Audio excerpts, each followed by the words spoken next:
revivieron esto. La cacería de infractores o presuntos infractores en las diferentes vías de la capital del país. ¿Esto qué significa en la práctica?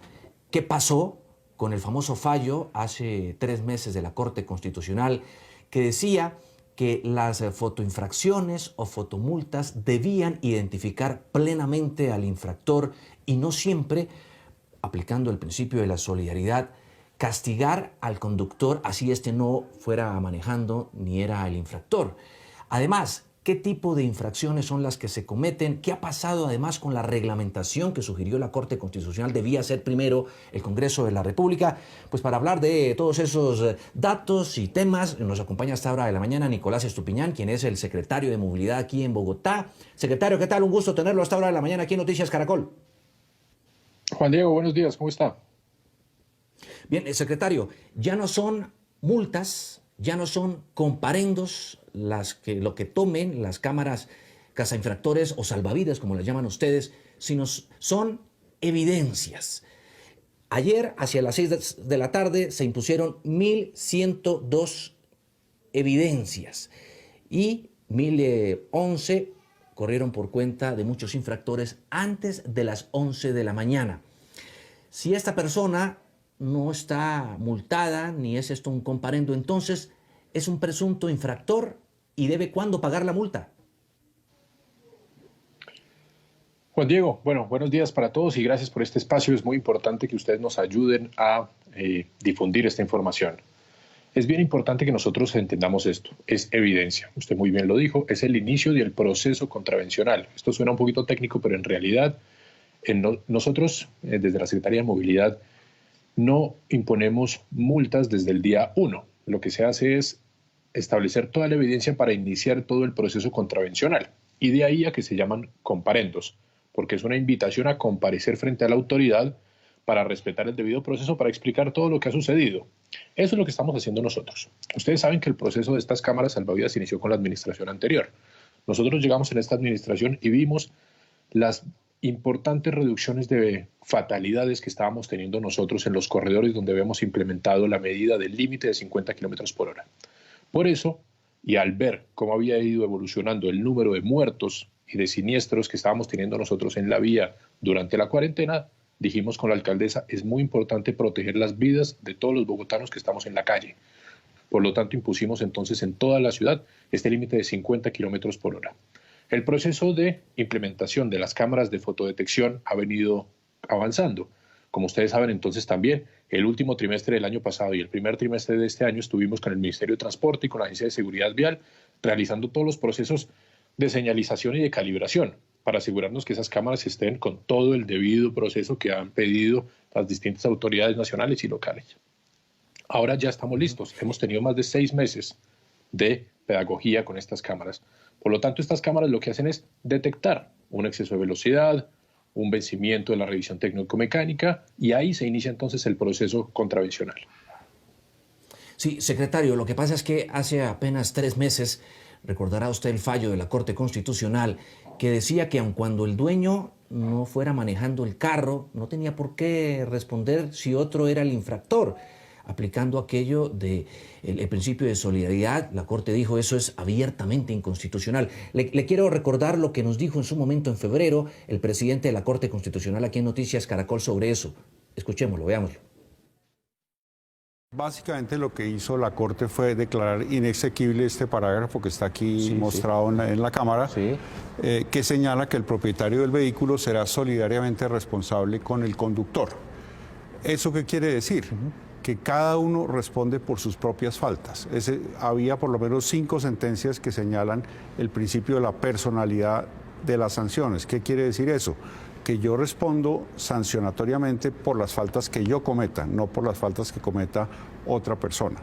Lo que hay que decir, muy importante, es que el sistema de fotomultas consagrado en la ley 1843 del 17 sigue vivo, sigue vigente, es un sistema muy importante, pero como lo señala la misma ley 1843 en su artículo primero, estas cámaras deben identificar al infractor, al conductor. La misma ley señala que las cámaras tienen que tener la precisión de identificar al infractor. estas 72 cámaras que comenzaron a funcionar el día de ayer en Bogotá, ¿ya identifican plenamente al conductor? Entonces vayamos por las distintas menciones que hace acá el presidente de la Corte. Lo primero, que el proceso de fotodetección es válido y es un instrumento poderoso para la implementación de la política pública. Creo que es bien importante que dejemos eso claro. La Corte en ningún momento ha dicho que el proceso de fotodetección no es válido. Al contrario, lo respalda y dice que es un proceso importante en la implementación de la política pública. Segundo, declara inexequible el parágrafo que habla sobre la solidaridad y dice hay que multar al infractor, no al dueño del vehículo.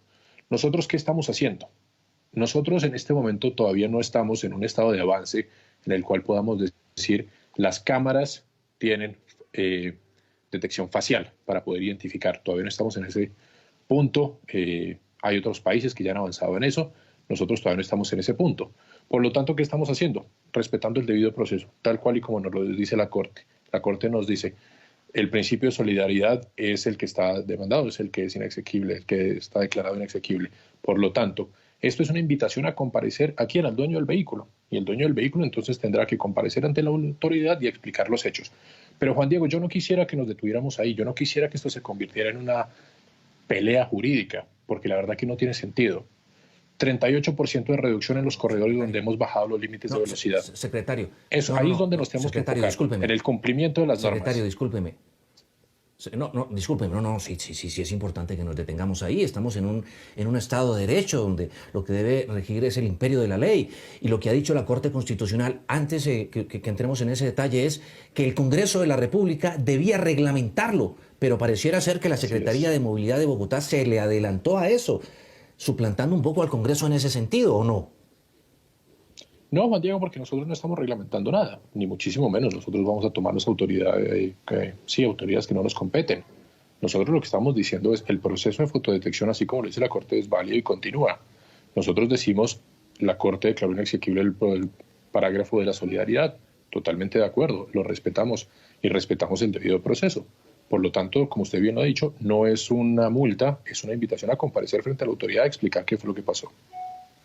Por eso, pero ¿y cómo se cita a explicar? Es decir, resulta que ahora es el conductor, mejor dicho, ustedes presumen es la culpabilidad, no la inocencia, como lo manda la misma Constitución y lo exige el debido proceso. Entonces, es el conductor el que tiene que ir y demostrar que no es culpable, o el dueño. El propietario. El propietario. Así es, Juan Diego, pero nosotros se presume su culpabilidad, no su inocencia. En cada caso. No, para nada. Nosotros partimos de la inocencia. Pero cuando hay una evidencia que hubo un exceso de velocidad, pues entonces ahí, como usted bien lo ha dicho, es la evidencia que inicia el proceso contravencional.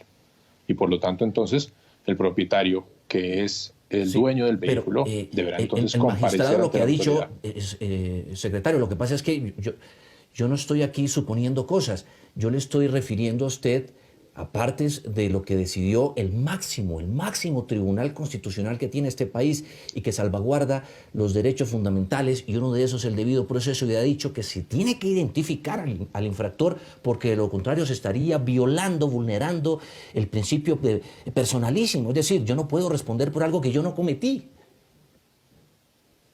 Pero eso es lo que estamos diciendo, Juan Diego, exactamente eso, es que no, si el conductor no cometió esa falta, si el propietario no cometió esa falta, está en todo su derecho de aclarar la situación. Es perfectamente válido lo que estamos diciendo. Sí, digamos, si en caso tal el dueño no va y comparece, pues en ese momento entonces nosotros como Secretaría tenemos que respetar el debido proceso. La ley 1843 de 2017 en su artículo primero habla de la identificación precisa del conductor. Y es esto lo que refuerza la Corte Constitucional, diciendo de la responsabilidad del individuo, y no es una responsabilidad solidaria, donde yo tenga que responder como propietario del vehículo por la infracción de alguien más. Entonces, si la Secretaría Distrital de Movilidad conoce esto, pero aún así sigue operando sistemas que no identifican al conductor, surge una pregunta: ¿habrá un presunto fraude de resolución judicial? Sí, porque hay un mandato a través de sentencia y las sentencias son de obligatorio cumplimiento, igual que una ley de la República. Ahora, por ejemplo, Carlos, si nosotros dos fuéramos hermanos de sangre y resulta que yo cometo una infracción ¿Y es a usted a quien llaman ante la Secretaría de Movilidad, como dice el secretario, está obligado a declarar en contra mía? No, porque el artículo 33 de la Constitución prohíbe declarar contra uno y hasta con 4º grado de consanguinidad. Y darle las gracias a Juan Diego Alvira por la preparación que tuvo para esta entrevista. Muchas gracias a todos.